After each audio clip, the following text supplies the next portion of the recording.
So here's a new one. We got a work order request over the weekend that someone is sleeping under our front porch. A two-family that we own out in Springfield, and I'm gonna check out what's going on because that's crazy. So let me just go check this out. As always, guys, I'm the Flippin' Landlord Ninja, and we are Two Guys Take on Real Estate. Two Guys Take on Real Estate.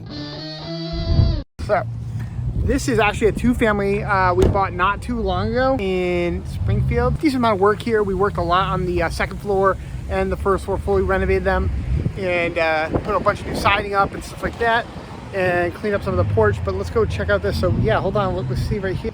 So look at this. This was all brand new that we installed.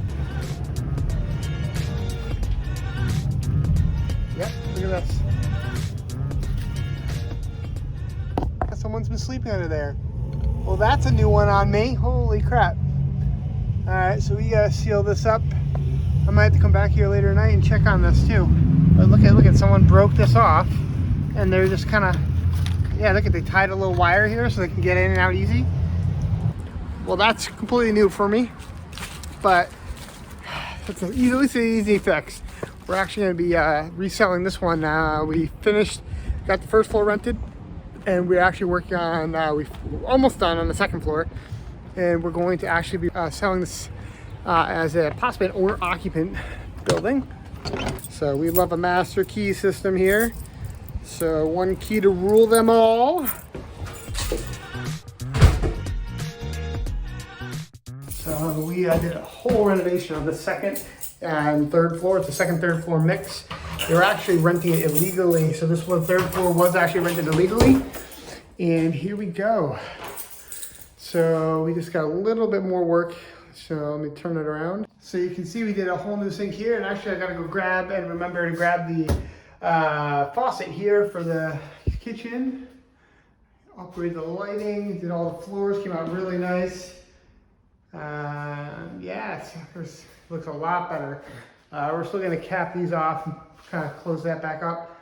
We had to run some new wiring right here, so I'm gonna get this all finished and closed up as well. Okay, got a little bit of cleanup to go. So we did a punch list for our guys, so hopefully they can finish it up soon. All right, clean up a little bit more in there. But all in all, it looks so much better than it did. So this one's actually a really cool one. Look at this. All right, look at it, looks nice. I got some material left here. So this was an actually really cool building that we actually got with $0. We were actually able to use a house that caught on fire over in Agawam. We were able to use that money, that recoverable depreciation, like we talked about in one of our other videos, use that as a down payment for this house. Now, we did have to use some money, obviously, for the renovations, but our acquisition cost was $0. So that is another thing we talk about that. So if you want to check out that video on recoverable depreciation, it's a good video to know as you have issues with some of your properties, if you have a fire or something like that, or a big flood, you might be able to get some of that depreciation and use it to buy a property like this. We've done this multiple times, and honestly, the insurance companies don't really tell you about it because they don't want to have to pay that recoverable depreciation. They'd rather let it sit, and after a certain amount of time, they get to keep it. So, yeah. But this came out really nice. The flooring, we go with this khaki oak pretty much through all of our rentals. It looks really nice.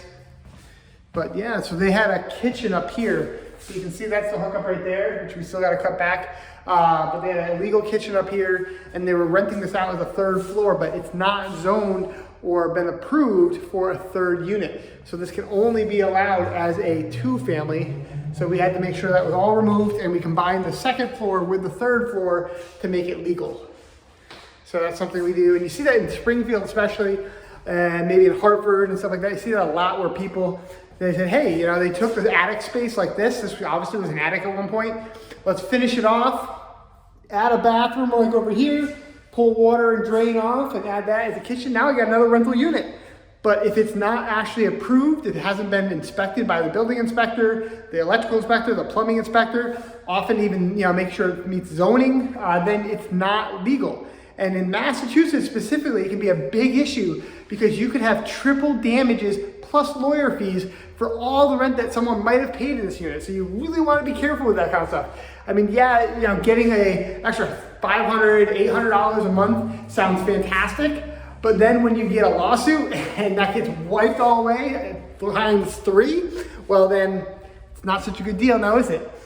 So always be careful and be mindful of what the laws are, and it's better just to follow the laws and the rules, and honestly you'll win out more likely that way than you will trying to skate by and do things like this. It's definitely something we've learned over the years. Don't get me wrong, we've tried to cut corners here and there, and it's just not worth it. I'd rather do it the right way and know that I don't have to worry or look behind my shoulder anytime. So I recommend checking that out. So this is that 2-family house. It looks like we're gonna have to close up that area where that hobo or someone is kind of, that homeless person is sleeping. So I'm probably gonna have to scoot back here at night and catch them. Because one thing is, if I just actually close it up, honestly, they're just gonna come right back. So I'd rather actually catch them in the act, talk to them and warn them that I'm gonna call the police if they keep coming back in, and then therefore they're more likely to move on, and then I can close it up without having to worry about that. So, all right guys, thank you so much. I hope this video was helpful. If you have any questions, comments, also leave a thumbs up, I'd appreciate it. And check out this video all about recoverable depreciation. Thanks a lot guys, have a great one.